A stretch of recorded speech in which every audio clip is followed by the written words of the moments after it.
Despite having 31 wins through the first half of our season, despite being 9-1 in our last 10 games, there is indeed trouble in paradise. Unfortunately, one Alex DeBrincat not wanting to re-sign a team-friendly deal put us into a rough situation where a decision had to be made, and that is ultimately who stays and who goes, and when do they go? Do we look to potentially risk a player for the future by just keeping this team as is, or do we make a move now and hopefully it doesn't mess with the chemistry that much?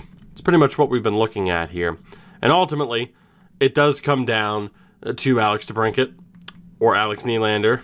And if it's Alex Nylander, more than likely, we move Seth Jones with him and can easily, in response, call up, where are you? Artur Kayumov, who's back down to an 81. And we can see what he's capable of. Zion Nybeck, also there, might also be a useful player. So the first step in today's episode is pretty simple. Re-sign Alex DeBrincat. I mean, the comments made it pretty clear. Don't get rid of Alex DeBrincat. He's worth the money. I hope to hell he is, because this is going to be a pretty expensive contract. Now, I'm still, call this sabotage if you want, I am still going to try and get somewhat of a discount on this deal. I feel like I wouldn't be doing my due diligence if I didn't. But if we can get him to sign that, yeah, I mean, there's no way it's going to go through. But if we can get him to sign that, cool. If not, I mean, I can't really piss him off anymore. I don't believe in this game unless I have completely missed it somehow through my countless hours of playing franchise mode over the past couple of years, and in this game in particular. Yeah, I don't think a player is going to be like, nope, I refuse to negotiate at all now. That just doesn't happen. As we beat the Rangers 6-3, we'll play Nashville as well before we hear back. AJ Greer suffers an MCL sprain, and again, Alex DeBrincat rejects. No real surprise. We beat Nashville 10-5, though. Tremendous victory there. Let's renegotiate again. We have plenty of time to do so. Let's go 10.5 by the full 8-year term.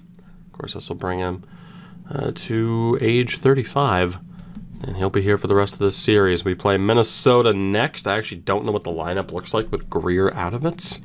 So let's just double check this. I had a feeling it was going to bump up Capobianco.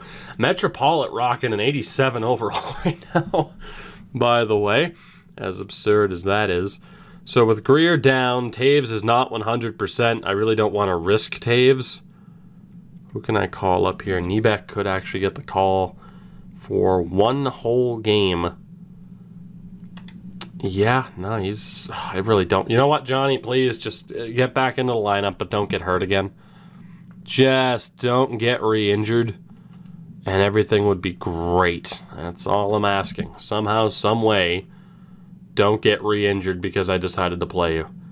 That would be fantastic. Can we escape this game against Minnesota without Taves getting re-injured? The answer is yes, as we beat the Wild 7-3. DeBrincat, unsurprisingly, rejects again. It's January. There's no reason to not continually try to negotiate in some way, shape, or form. We'll try $11 million over 8 years, and we'll see if that goes through. Again, there's a good chance it's going to cost 12. We might even approach 13. We'll see what happens. We play the New Jersey Devils, and Abel Merritt down in the AHL picks up an injury. Taves is back to 100%. We win 6-2. You see now, of course, the concern about even getting rid of Nylander and Jones. Like, I get it. Like, yeah, if we could, make a deal for Brant Clark happen, cool. But, I mean, Jesus, there is a very good chance that this team could steamroll their way to another Stanley Cup. Ultimately, I hope they do, so that we keep control of this team, because every plan can go out the window once Milbury regains control. We play Minnesota again. DeBrincat rejects again. No surprise. We lose 5-4 to the Wild on this occasion. We'll try again. 8 years, 11.5, as he is asking for. On a hope and hell of that going through, but again, still worth trying throughout the month of January before we get close to the deadline. Again, right now we're just steamrolling the league. We play a decent Florida team. DeBrincat rejects again. We lose again 5-4, so our goaltending hasn't exactly been on point for the past couple of games. What else is it going to take to get Alex DeBrincat? That asking price is now going up more and more, so this might actually be backfiring a little bit. It could. We're still going to try to do this, though. We'll come to an agreement at some point. I'm not going to worry about Abel Merritt right now, even though he's a decent prospect. Last I remembered, Calgary sucks. We barely beat them, though, in a shootout, 6-5. DeBrincat rejects again. Let's just keep trying. We'll get a deal to go one of these times. One of these times. And the argument is, okay, he's asking for 6. Just give him that, and you're not wrong at this point. We're going to try 11.8 over 6. See what happens there.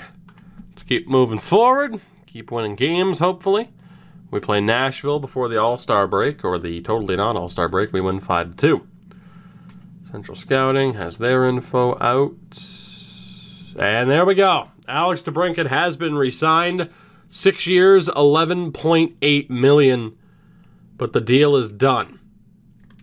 Alex DeBrincat, ADB, is back. Thank God that problem is out of the way. So that leads us to the next situation where it's how much money do we have? We have $13 million. So if we want to bring back Patrick Kane, it really is Kane or Nylander. And I mean, long-term, the smart move is Nylander. But obviously, in terms of winning cups, it's keep Patrick Kane. And again, we want to talk about, like, oh, who gets into the top 6 now? It's going to be Metropolitan, not Nylander. So it makes sense to keep Patty around. Even next year, probably transition him into being a third-line power play specialist. And we drop Alex Nylander. It's just having to give that up. Having to give up a player of his caliber, knowing that it's going to piss off Patrick Kane as well. Now, he's pissed off about his lack of ice time. And then defensively, of course, Jones and Boqvist, we talked about it. It's Jones who would be on the way out. That third pairing has done phenomenally well. It's just what kind of chemistry change are we going to see? Morale-wise, we're going to piss off a lot of people if we try to make a move happen. Is it just for the best to admit? Like, obviously, the thought of letting Alex Nylander go for nothing sucks. But it really isn't the worst idea in the world if it means we won the cup this year. But to take a look at our watch list, where we have Clarke and Zeeler. Obviously, these are going to be super expensive deals, and it doesn't make sense to pick up Zeeler unless we were going to lose DeBrincat. So Zeeler is off the table. The question now, do we trade Seth Jones and Alex Nylander to pick up Brant Clark? In terms of could we do that, I mean, with Nylander's increased value, with Jones and Nylander's value, no doubt in my mind we could complete this deal. Nylander and draft picks on his own wouldn't be enough. But taking a look here, I mean, we can throw Krejci into the deal, obviously. Utilize that to our advantage. Could even throw Ekman into the deal. Trafford I'd want to keep. Nielsen could go, for being honest, in terms of flipping people. I don't think he's going to become anything special, whereas Merritt's looking a lot better at this point. Obviously, long-term, Brant Clark, get rid of one of your aging defensemen. It makes sense, but just is now the right time. Is now the right time. I'm kind of hoping this team just goes on a slump, so I have, kind of the reason to pull the trigger on that trade, because right now I'm afraid to change anything about this team. This team is so goddamn good. Potential to win 60 games this year. It's crazy. But we know Alex Nylander's going. It just makes sense. We're not going to pay him, what is it, 8? 7.5, $8 million bucks. We're not going to pay him that to be on the third line. Now, if he's willing to accept a deal, it could be the case. I mean, he just flat out wants 7.525 for 5 years. What would it be for him to be re-signed? 6. Yeah, I don't think we want to pay a third liner $6 million. He's gone. He's gone. He has to go. It's just, am I letting him go for nothing after we hopefully win a Stanley Cup? Or am I using him and Jones to get Brant Clark? And that way we have a top-notch defenseman. I'm so worried about messing with this team's chemistry right now. I really am. I really am, because if we pull the trigger on this trade, long-term it might make sense. But if I don't win a cup this year, and I have to surrender control of this team to Milbury, there is no telling what damage he could do. Like last time he had control of the team, he didn't do much. But, I mean, we have put together this force offensively that teams just can't handle. And there is a chance that within an instant he could blow it up. Especially Doc and Eakin, who are a little bit easier to trade. Metropolitan as well, still being on his ELC.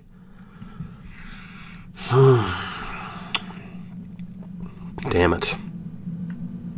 Such a tough call as far as what to do here. It really is. Oh, man. I really do like Seth Jones, obviously. And obviously he's been solid for us, but he is 30. He's not a great fit for this team. Dude, I don't know what to do. I don't know what to do. Yeah, I don't think I've ever used Brant Clark in a series of mine, though. Funny enough. We don't know how he fits in on this team. Hasn't been scouted in a year. I think, again, we can pull off this damn trade. But it's just... And it doesn't make sense to keep Jones if we weren't to pull off this trade. And again, Pulock has done so well next to Dylan. He and Dylan are outstanding together. And the good thing is, well, Dylan works much better on the top line than the second line, or second pair. And Boqvist, of course, just isn't a great fit on this team to begin with.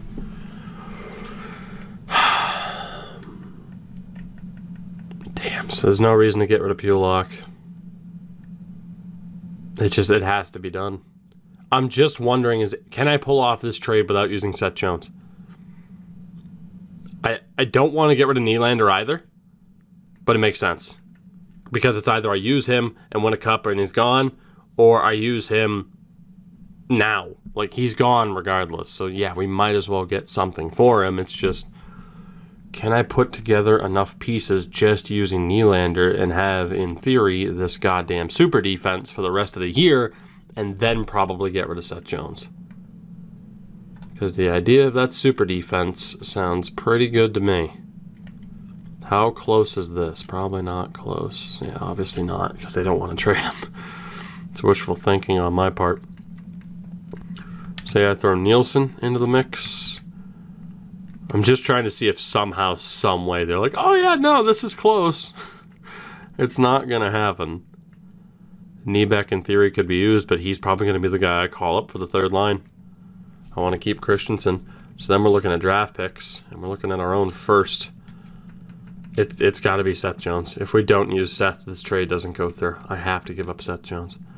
I am going to be so upset if we crash and burn, or if this team just drops off. Yeah. I have never felt less confident about a trade.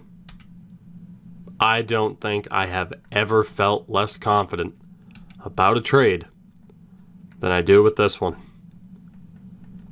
But we're going for it. We're going to take back Suglobov in the deal as well, just because they want to get rid of him and he's on an expiring deal. Tampa would be over the max cap. So obviously we can retain on the Nylander deal because it's up at the end of the season. Makes no sense not to. Hopefully we can retain enough. It's doing that weird thing where it's like, oh, you're good. Oh, wait, never mind, you're not good. Perfect. Just enough. So Jones and Nylander for Clarke. Now I can almost guarantee we're going to get hit with the, well, we're saving up for our free agents. Nearly guarantee it, which means I'm going to have to really put the value in their favor. I'm just safety netting this because you never know with how valuable Seth Jones is, how close this might be. The value is still off. Obviously, we have the assets to give up. We have people who are never going to develop that have high values. Just a bit low with a third rounder. So here is where we're going to get hit with the saving up, aren't we? Sweeten it just a touch. Can nearly guarantee we're going to get hit with the, oh, we're saving up. Still no. 2 fifth-round picks isn't defined as sweetened. Okay. Jesus Christ. You want some coffee with your sugar? Okay, that's not defined as sweetened. Good to know. Holy hell. How's a 4th rounder? You know, is it even worth it to tinker around with this? Probably not, but I need to feel like I won in some way. Yeah, well, yep, there we go. We have to put Denis Gurianov on waivers. Of course you would here. What about now? Just straight up. Okay, they do it. Nylander and Jones for Brant Clark. I keep thinking about what I'm giving up. I think more so than what I'm acquiring. We're giving up somebody who was gone at the end of the year regardless. A solid veteran defenseman for a legitimate number 2 defenseman for the rest of this series. Like, he's not quite there yet, but he's going to be. And he's already under contract. Seth Jones and Alex Nylander are off to Tampa. Brant Clark, welcome. Morale-wise, it's going to shake this team to its core. A lot of players aren't going to be happy about it. Now it's time to see how it works out for us. Third liner, it's got to be Kayumov. I know people are super behind Kayumov being given an opportunity. And rightfully so. Not that Nybeck doesn't deserve one. And then in terms of a healthy scratch, I mean, we know Fortan and Carpenter can do all right at times. How are Virtanen and Eriksson Ek? They've barely played. Eriksson Ek would be better because he can play center. Wise, I still want playing down in the minors. I mean, Carpenter's just kind of the best fit. But I think, yeah, I think we're going to go with Ryan Carpenter as the healthy scratch for as long as Greer is out. Some moves have been made. DeBrincat has signed. Oh, man. We're going to see what happens. We pissed off a lot of people. And again, have potentially shaken this team, this team to its core. The problem is right now, Kayumov isn't a perfect fit. It's going to have to be Metropolitan instead of a two-way as a sniper. And then obviously Kayumov's going to be a playmaker. So we have some other changes in that way on this team. And then defensively, we're going to see how well Brant Clark and Adam Boqvist get along. Boqvist definitely still good enough to be a two-way. Clark good enough to be an offensive, but we're probably going to make him a two-way as well because I'm not splitting up Dylan and Pulock. There's no way. They're still going to be my top pairing. I know, Clark and Boqvist have been better, but there is no way I'm splitting that up. Not a chance. We have a fair amount of righties now as well. So with that, let's go make some changes. We'll go best lines down in Rockford. Only Ryan Francis is kind of the casualty of going best lines with this team right now. Brant Clark is a member of the Chicago Blackhawks. Seth Jones and Alex Nylander are out. Is that the right call? At the end of the day, we're going to find out. We are going to find out. I want to change Carpenter to be a two-way. That way, if there's an injury in the top 6, or really the top 9, and he has to slot in, he's going to fit a little bit better chemistry-wise than if he was a grinder. So that just makes all the sense in the world to do. Let's see what else we're going to get. Doc, Strome, Taves, they're all fine. So Metropolitan is now going to be moved over to the right side and changed to a sniper which again could change the outlook of this team rather than having, you know, that solid third line. And if this doesn't work, then we call up somebody who can play that third line kind of defensive role, which Kayumov can't. We know that he can't. So just defensively, it's not great. Or at least in theory, yeah, maybe he will work because of how this game works sometimes, even though his defensive attributes are horrible. I mean, obviously, like, if you put him in our top 6 right now, like, he is going to thrive. But, you know, we're not going to do that, obviously. So then to take a look here, that's good. And then defensively, let's change Brant Clark to a 2-way and see if that gets him a chemistry boost. Here's hoping it does. Number 55. Brant Clark has arrived. I never want to give control of this team back. That's the problem. I never want Mike to get his filthy mitts on this team again. His shoe-covered mitts on this team. Third line is an even rating now with Kayumov, Taves, and Metropolit. Defensively, all right, no boost there. Clarke does, he's not a perfect fit. It's not exactly a negative, though. So the power play now, Metropolit is there. Dylan and Clarke have that power play time. So, yeah, we have 3, 6. Who is missing? Kayumov. Kayumov's the only one on the top now that doesn't have power play time, and I'm okay with that. So let's just take a look here. We know Brant Clark's already a righty, so that's fine. He and Dylan being there. Can we make this change? What change can we make to avoid the negative? Is there any way to avoid that negative? It does not look like it. Cool, whatever, we'll leave it there. I mean, the talent that's there shouldn't be that affected by 1 negative. So we're good to go. We'll have to keep an eye on other aspects of this team now. But in the meantime, we're set. Seth Jones is gone. Alex Nylander is gone. I can't believe it. But that's where we stand right now. Just kind of double checking some of the numbers here. I don't know, Ryan Carpenter, you might actually wear number 25. But, I don't know if I like that. I don't know if I like that. You can wear number 25. I don't give a shit. I'm not going to worry about changing the numbers. Screw it. Some people are really bothered by that. Defensively, Pulock is the assistant. That works. So the next step is trying to get Patrick Kane under contract. I think that's the next step. He and Jonathan Taves, of course, it's a goal to keep them. Kaner is looking for a decent amount of money. That's for sure. I'd prefer it to be a 1-year deal, not a 2. So 8.223. If I can get that down to 8.5 and not have him get pissed, 8.5 is still fair. So we're paying him about 250 grand more, but hopefully that works. And Jonathan Taves, again, the plan is to keep both of these two around. See if we can get the captain on a 1-year deal at $2 million. Again, a little bit of a veteran bonus to still pay you that little bit extra. Then John Quenneville, I'd love to keep him for our 4th line. The 4th line's been great, but we'll see what happens. So we've hit the All-Star break. We'll get our answer here. Jonathan Taves is back. Patrick Kane is back. All right. The 2 remaining leaders, of course, Seabrook, I traded him. Duncan Keith wasn't traded by me. He was traded by Mike. But Kane and Taves have somehow survived. And for now, they are still under contract heading in the next year. So that brings us to the goaltending, where right now, Korpisalo is the big concern on this team, and whether or not we're going to need a backup goaltender.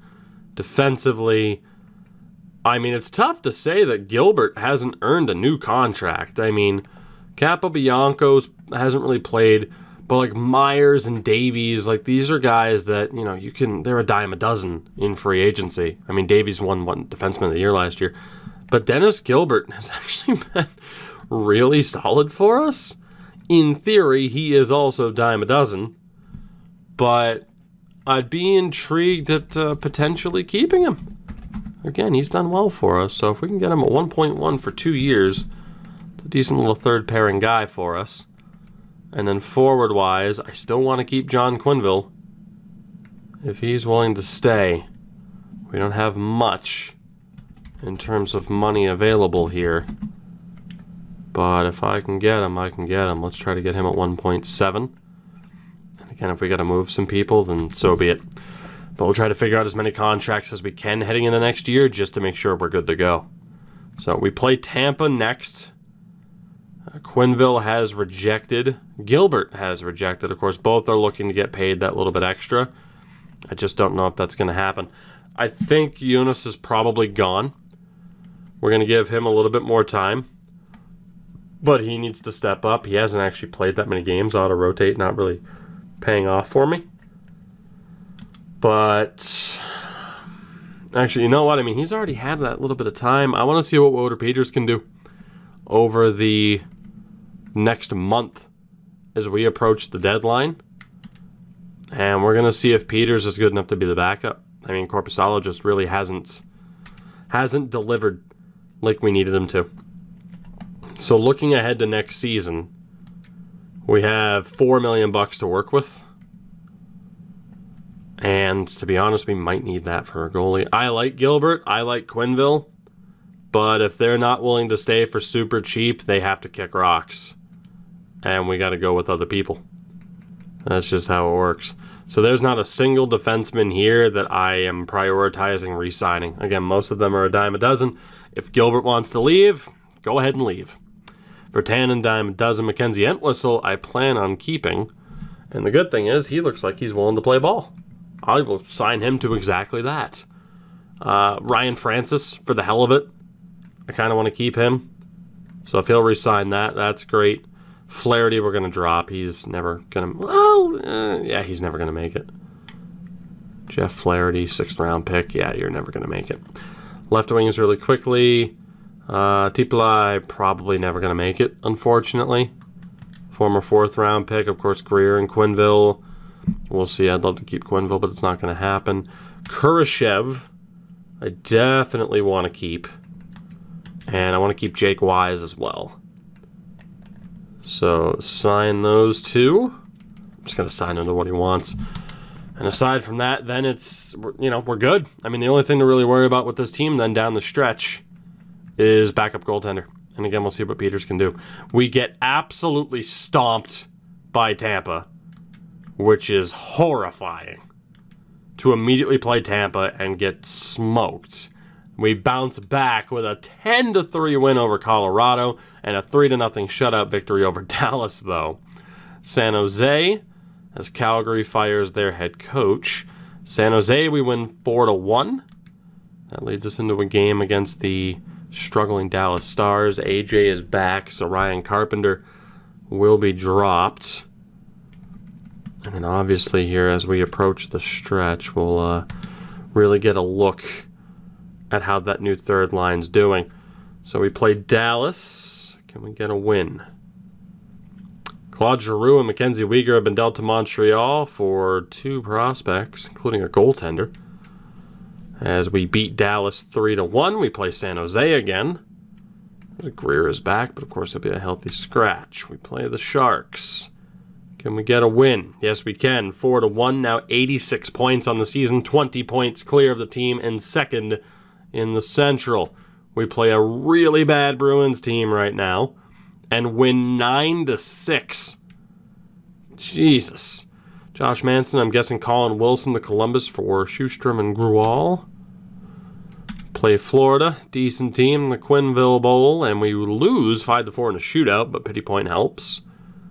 Philadelphia, they have 31 wins on the season. They played the night before, and they crush us 5-1. Not ideal, but not horrible. Let's keep going. Let's wait pretty much until deadline day. Another game against Dallas. Metropolitan goes down to a slight concussion. He'll be out for about a week. We lose 3-1 to the Stars. Play Minnesota. They're on a great run lately. And we win 3-1.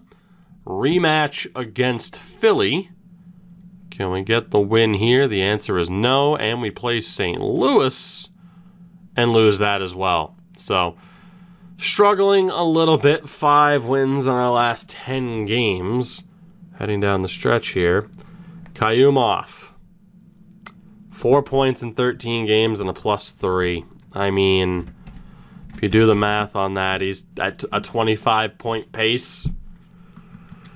He's not cutting it. He's not cutting it. I'm going to look to make a change there. It was worth giving him a shot, but I'm out on that front. I want to keep that 4th line together for now, although they're not quite clicking as well. Quenneville's not a great fit on that 3rd line. Of course, AJ's there right now. Defensively, how's Brant Clark done since he's joined the team? 2 points in 13 games. Okay. Unfortunately, that top pairing is still dynamite, so I don't know what it's going to take to get these two going, but something's got to change. Because that is horrific. Problem is, both really are prototypical offensive defensemen. So is Dylan. Pulock is, a pure two-way. Fitzgerald, of course, still working really well next to Dennis Gilbert, who's been fantastic. So the problem is in that top 6, we have, or the top 4, we have, offensive defensemen trying to work together. Peters has played 2 games and has been abysmal. Right. So on that 3rd line, Nordgren, in theory, could be given an opportunity. He's a super weird player, though, in terms of those attributes. Alex Fortin, not going to work. Jake Wise could be given an opportunity. What about Kurashev? Kurashev might be worth a shot as well. Or we can go out and look for somebody. But yeah, something, unfortunately, has to change there. Clearly on that 3rd line. Not happy with Kayumov. And I'm certainly not happy with what we're seeing from the defense so far.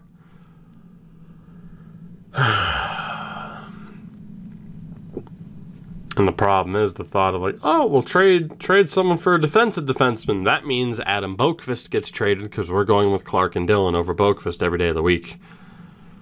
So that's a real problem right now if those two can't get it going. That is a major issue. For now, let's find us a goalie, because unfortunately the 2 guys that we had who had typically done well aren't exactly cutting it in that backup role. We're the top team in the NHL, the only team with a win percentage or a point percentage over a 70. Patrick Kane still leading this team in points.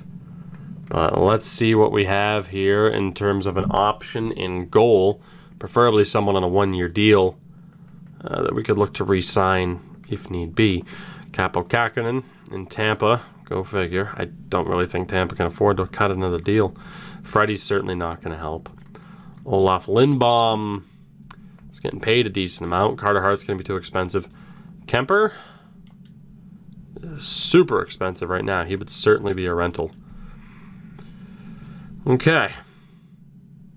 I think we got to check with the Rangers first, and we got to check with Montreal first for Lindbaum and Kemper, because save percentage-wise, they've proven to, be able to be at that caliber for the majority of the season. So Olaf Lindbaum would be preferred. And, the obvious guy to give up here is Krejci, who just isn't going to cut it at any point. Now, the Rangers would have too few goalies. So, to be honest, I could probably just throw in Peters and keep Korpisalo around just in case, because of what Korpisalo proved that he can do last season, and in particular in the playoffs, where Peters, he just had that one game, So, unfortunately for Peters, you're just kind of, something's got to change here.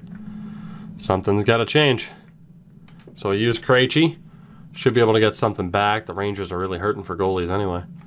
We'll tack this on. It's going to be way too much. Maybe not, actually, because of Krejci's value. How close are we to that going through? That doesn't seem too far, out of left field, I guess, for lack of a better. There we go. So we pick up Olaf Lindblom and a first rounder for a goalie who's never going to make it, and Woder Peters, who simply wasn't getting it done. We'll call up Lindblom. He'll be the backup now, and really kind of a tandem with Mackenzie Blackwood. Enos Korpisalo is there if need be. We will go to edit lines because I don't want to go best lines right now. So perhaps a controversial move there, but Mackenzie Blackwood, you have competition now. We'll see whether or not it defaults to having him be the starter, but I'm taking no chances with the boys in goal. And with Kayumov, unfortunately, if he has value, he's going.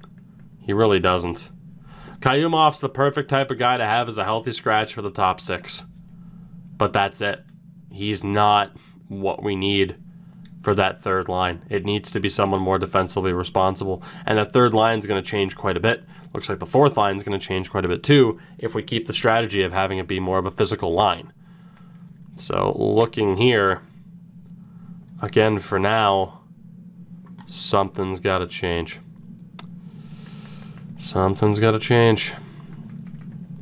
I'm a little bit worried about the defense though. But for now, who's going to get a call up for that third line? Again, Niebeck doesn't really work. For Tannen and Eriksson Ek. Eriksson Ek, in theory, works. He should actually be a decent addition because he's so well-rounded. But I kind of want to give someone like Jake Wise, a homegrown talent, the chance. Problem is his offensive awareness sucks. His shot is terrible. But he is a pretty good fit for that third line, whereas Eriksson Ek really isn't. The funny thing is Niebeck is like a great fit for that third line, but again, we don't want it to be an offensive third line. Nordgren. Nick Nordgren might get the shot here. He is defensive first. Fits in well in that third line. I'm going to give the chance to Nick Nordgren. Make or break, buddy. We got a lot of players on this team where, hey, guess what? It's make or break. Prove yourself. And we're going to see how it plays out. For now, Greer can fill in on that third line, but Kayumov is going to take a seat. Nick Nordgren gets the opportunity. And we're going to see what he can do. So right now, I think technically Greer's on the power play, isn't he? Yeah, he is. I'm good with that, though, for the moment, because of obviously, you know, who he's sitting in place for. So, Nick Nordgren, congrats. You get the chance. We will continue to see what happens between Boqvist and Clarke. No real guarantees there over how that plays out. We might have to break up that top pair, even though they've been as good as they've been. So, let's do it. Well, we are good to continue on. Metropolitan is back. Perfect timing. And I think, hate to say it, but AJ is probably going to be the one that we drop here, because I don't want to lose Kayumov. So, if we lose him, we lose him. AJ, I am sorry. Have fun in Nashville, though. We thank you tremendously for your service. Greatly appreciated. As we go to this side here, Kayumov, of course, will not be back in. Metropolitan will be back. Going to change him back to a left wing two-way. And hopefully he can play this game against the Yotes without getting injured. So, already I'm a little bit shaky about the decision-making and how things have played out. But, you know, we're just going to try to stay confident because, yeah, this team should still be good enough. But now there's that little bit of, you know, instability on the third line. And so far, not so good for Brant Clark in Chicago. So, definitely some things we have to consider. Clark, you know, is a two-way as opposed to an offensive defenseman with a defensive defenseman. It's a bit rough. Metropolitan is fully healed. We beat Arizona in the shootout. Let's just keep on going. Of course, we're going to finish the regular season here. We beat Calgary 3-2. 95 points. Minnesota on the road. Shootout loss, but the pity point helps. So we are cruising perhaps to a President's Trophy. Columbus, as Lindblom goes down to injury for a week or so Korpisalo will be in. We beat Korpisalo's former team in the Blue Jackets 1-0. Winnipeg still battling for their playoff lives. We beat them 5-0. They're actually a playoff team right now. We have clinched a playoff spot, 100 points through 67 games, 94-point Canucks on the other side. So biggest competition comes from our own side of the bracket. We get pooped on by St. Louis. Not ideal. We play Tampa. They crushed us first game after the All-Star break where we had made the trade. So I'm a little bit nervous about what could happen here. Korpisalo now 9 appearances, but still a brutal save percentage. We'll get Lindbaum back in. Blackwood, though, for now, is still my guy. So we'll see what happens against the Lightning. 4-3 loss. Damn, they seem to be benefiting well from the trade. We have some questions. Colorado. Blackwood pulls his groin. He'll be out for a bit. Jesus, the goaltending carousel. We lose 2-1 to the Avs. We beat the Yotes 5-4, looking for our 50th win of the year against the Vegas Golden Knights. And we get it off the back of a 4-1 win. 10 games left, 104 points on the season. We play a brutal Bruins team and beat them 6-2. And Regula hurt down in Rockford. Let's take a look at the third line here. I want to see how Nordgren's doing. I mean, obviously, it's a big step down for the third line. Ugh. Nordgren, you were given a shot. It's over. You were given a shot. We need someone to sink or swim. Unfortunately, you just sank. You just sank. Take a seat. Next up, I think it's going to be Jake Wise. Yeah, next up it's going to be Jake Wise who gets the opportunity. Nordgren went unclaimed. Guess that goes to show what the opinion, the consensus about him happens to be around the league. So we will get Jake Wise into the lineup. Hell of an opportunity for him. We'll see what happens. Of course, taking a look at the point totals here. 57 goals for Eakin. 53 for Patrick Kane at 36 years old. How is Boqvist right now? Again, 22 points, plus 24. And Brant doing better since we put him on the other side. Okay, if we get that version of Brant Clark, we're feeling better. Okay, so maybe it was just weird RNG bad luck or handedness. I'm not sure what really screwed us over there. Again, Mackenzie Blackwood currently down due to injury. I think, again, Quenneville, Gilbert, these guys are gone, so we're going to have spots to fill on this roster that might ultimately end up being Mike's decision. As we beat the Jets 2-0. Blackwood's back. Again, I guess as you can expect when you make changes to a team this late in the season, you know, some instability, some question marks. I mean, we're still one hell of a team, obviously. We'll see how it goes. The New York Islanders. 1-0 loss, uncharacteristic for this offense. Nashville on the road. It is a 5-2 win.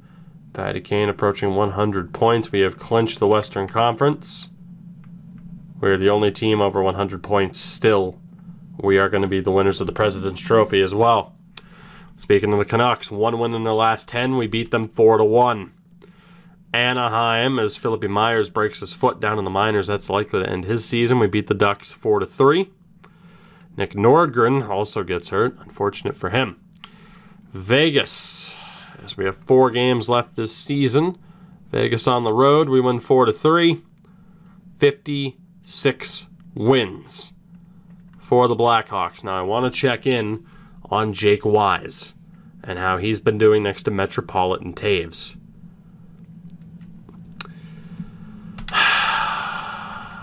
I miss Alex Nylander so much right now. Oh, I miss Alex Nylander. At this point, I wish we just kept him and lost him for nothing. Just because of what he brought to this team. I told you in the moment, I'm like, I don't know, but I was thinking of the comments, and the people who spoke up there were very vocal. Get Brant Clark. Get rid of Nylander and Jones.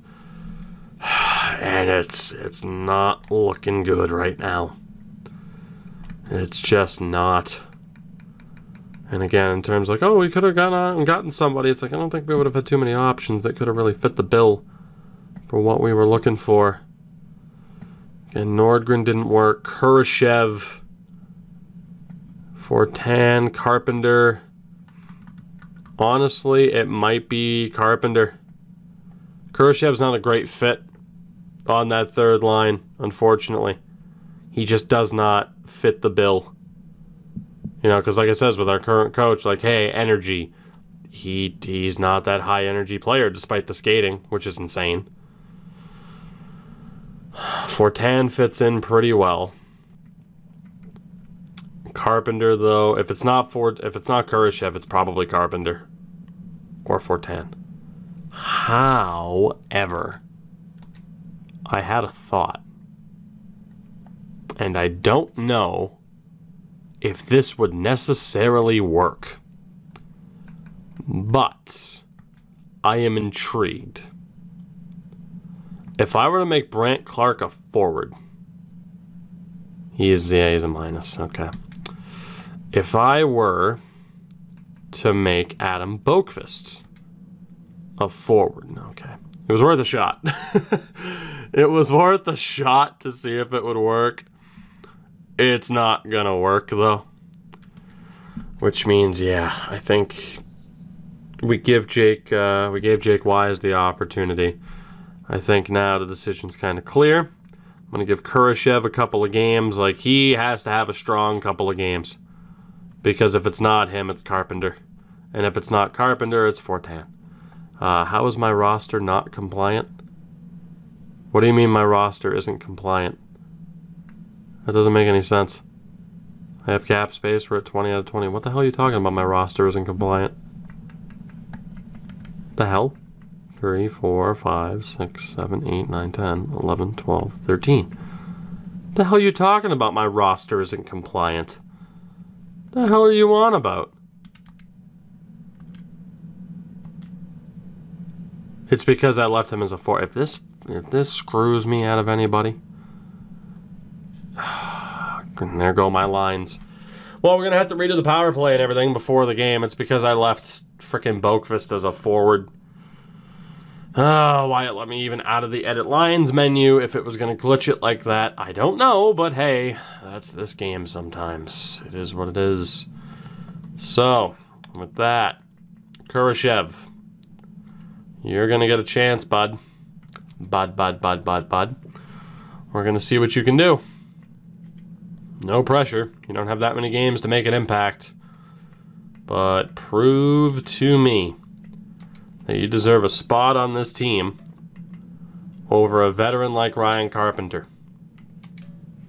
Prove it to me. Kane, Strome, DeBrincat, Eakin, Doc, Point is what that team was. Then defensively, it's going to be Pulock and Dillon, Boqvist, Clarke, and obviously Kyle Capobianco will take a seat for Dennis Gilbert. Goalie-wise, it does set up Blackwood as the starter. Just go change the player type. I believe for Kurashev, we'll just leave the power play to whatever the hell it set it to. That's fine by me. At least for the final few games. We're already, of course, President's Trophy winners. So that's not a very big deal. So Kurashev, rather than being a playmaker, I'm going to need you to play a little bit more defensively next to Taves and the future of this team. So if you could do that, like literally all you have to do is not be bad. You don't have to be good, just don't be meh or bad. And thus far, the people we've tried on the third line have been unable to be better than meh or bad, which is very frustrating. We play New Jersey coming up, and we'll see what happens here. Kane has hit 60 goals. The Preds have fired their head coach. Devils are a decent team on a bad run right now. We win 6-3. 2 games left. We're on 118 points. We cannot hit 60 wins, obviously, and we play the Blues, who have given us trouble at times. What can we do against the playoff team? Gilbert goes down to a minor concussion. He'll be out for a little bit. Joey Keane is on waivers. I suppose there's no real reason to not pick him up. We might as well. We beat St. Louis. Can we beat Colorado to hit 59 wins? Yes, we can. A phenomenal run to end the season, a season to remember, 59 wins, 122 points, but a season that could ultimately be remembered by making the wrong move at the wrong time. Time will tell. Patrick Kane at 36 years old, he's already been re-signed for next year. 106 points, 61 goals. 14 of them on the power play. Unbelievable from Patrick Kane. Dylan Strome, spectacular as well. 90 points in 78 games, back-to-back 90-point seasons. 32 of those points on the power play, a plus 43 for him. And Alex DeBrincat gets the big new contract, back-to-back 90-point seasons. He only played 69 games this year, though, compared to a full 82-game season last year. So we know what ADB is capable of. On the second line, Montreal, you dumb sons of bitches. Ned Eakin, 107 points, 63 goals, 31 of them on the power play. Jesus, what a player. Kirby Dach, phenomenal. 96 points in a full season, 30 goals. Incredible stuff. And Braden Point, not to be overshadowed, 65 points in 82 games, only 15 points on the power play. I think if someone has to go out of that group, it's probably Braden Point. Third line, Gabe Metropolit did suffer an injury, missed 3 games. 35 points though in his rookie year, not too bad. 11 of those points on the power play after a 120-point season for the Tri-City Americans. Jonathan Toews, strong numbers for a third liner. I'll take it. 41 points in 71 games. Good stuff. And there we go. I'll take it. Good start, Philip. Congratulations. You will be on this team to begin the playoffs, although you are the first one out of the lineup if we need to change things up. But see, there you go. 2 points in 3 games, plus 1. Congrats. You're staying. Philip Kurashev, ladies and gentlemen. The fourth line, John Quenneville. I don't blame him for not wanting to re-sign. I'll give the game credit. If you're John Quenneville in real life, you can sit here and say, okay, I can stay on the Hawks and be a fourth-line staple of a winning team, or if I go elsewhere, maybe they'll pay me a little bit more to be more of a key factor. Maybe that's what it is, like in a real-life scenario. Is that what the situation actually is in the game? Probably not. But, probably his last season here, but good numbers there. Tomas Nosek, of course, really good numbers as well. Still 25 points for a fourth-liner. Very happy with that. And Mackenzie Entwistle, 20 points again. So like I said, I really like that fourth line. I think Quenneville's probably on the way out, or on the way out unless we can, carve out a deal. It's unlikely. Defensively, Brendan Dillon, a plus 58 for Brandon Dillon. 55-point season, back-to-back 50-point years for the 3-year pro. A plus 117 in his career. I repeat, a plus 117. We're going to go all-time plus-minus NHL leaders. Let's take a look at who has the best plus-minus all-time. So, for example, it's a super small sample size. Let's look at single-season records. What's the single-season record for plus-minus? It was Bobby Orr at a plus 124, which is ridiculous. But, yeah, all-time, just to have the numbers that he has already, Jesus. Jesus, it's ridiculous. Actually, no, for defensemen, what is it? All-time record. He's almost cracking the top 50. Wade Redden was a plus 160 career? Lifetime? Mike Milbury was a plus 175 in his career. Well, if that doesn't tell you how good or how valuable of a stat plus minus is, I don't know what does. Oh, Ryan Pulock, fantastic. Speaking of moves that Mike made, of course, I will sing Mike's praises. Hand-delivering Ryan Pulock to me when he did. I'm very thankful for that. Second pair, Adam Boqvist. Solid numbers. For the lack of power play time, I'm okay with that compared to what he did last year with the power play. And then we get to Brant Clark, where he had 20 points in 33 games. So I think we're good. It's just, for some reason, Brant Clark can't play the left side. It would be nice if this game was a little bit more, realistic and Brant Clark, 88 is a right defenseman, but a 78 is a left defenseman. I've talked about that. FHM-style players should have an individual rating for each position. Certain players oh no, he's And it's FHM style. You're a 7 out of 10 center, a 9 out of 10 left wing, you know, something like that. Fitzgerald, great numbers. Capobianco only played 1 game. Hopefully, we see Gilbert back. Lindbaum, how did he do once he arrived? He didn't play much. Oh my God. No, he did. 10 games, 9-1, 2 shutouts. So, Mackenzie Blackwood, pressure's on, bud. Pressure's on. Because if you slip up, Olaf takes your job. Straightforward. And again, Dennis Gilbert was spectacular. We might lose him as well. Kayumov, again, is an offensive threat, sure. Overall, his numbers actually weren't that bad. When you look at some of the other guys that we tried, you could argue that he should be back in. Maybe he gets the chance if Kurashev slips up. But still, like, I think you plug Kayumov into that top 6, you're golden. Absolutely golden. And it'd probably keep Metropolitan and Taves together rather than bumping up Metropolitan if there were an injury in the top 6. I'd give Kayumov that opportunity. But yeah, bottom line, an amazing season for us here in Chicago. No doubt about it. And it's not really surprising to see a team with this much offensive talent thrive as well as they did, as we will be taking on the Winnipeg Jets. In the first round, Minnesota plays St. Louis. Vancouver plays Arizona. LA plays Vegas. Calgary sucked. San Jose was brutal too. Nashville sucked.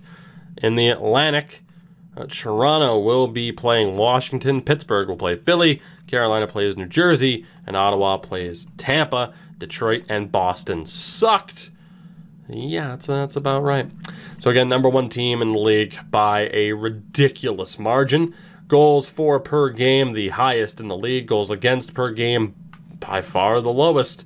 Power play percentage at 29%, second best in the NHL, behind Columbus, who was terrible otherwise. Our penalty kill at 81%, looked to have been top 10. We would have been just below Montreal there. Around the league, let's see what we have. And it is, for the entire league, Ned Eakin, Patrick Kane leading the way. The only 2 players to break the 100-point mark. Robert Thomas up there, though, for the Blues. Top goal scorers, Eakin, Kaprizov, Kane, Eichel, Clint Zeeler, and Arizona, who in a different life may have in fact been on this team had we elected not to hold on to DeBrincats. For the defensemen, Morgan Riley, Quinn Hughes, Dougie Hamilton, and others. Top goal scorer was Jacob Bryson, who's normally a Buffalo guy. For goaltenders, the winningest, Mackenzie Blackwood. Shutout leader was Freddie Anderson. Save percentage king. Olaf Lindbaum's probably going to win a Vezina, and he's going to be our backup. Otherwise, it might go to Freddie Anderson. I think it has to be the Lindbaum. I mean, that's insane. Those are just, again, the numbers are glitched, but maybe the game will glitch it out and he'll still win. Rookie of the year is going to be Dylan Genther in New Jersey. Good shout for Marco Rossi as well. So that sets the stage. We are ready to go. Can we fend off Millbury again? The defending Stanley Cup champions. I feel like I've seen this story before. Bruins win in 2012 or 2011, 2012. They win the President's Trophy and then choke in the first round. Does that fate await us against Winnipeg? We're going to find out. Thank you very much for watching this marathon episode. I hope you did enjoy. Of course, you know the deal. Check out everything in the description. And of course, a shout out to those on Patreon. I love you all. I will see all of you, though, in the next one. Pressure's on. 16 more wins to keep the Millbury away.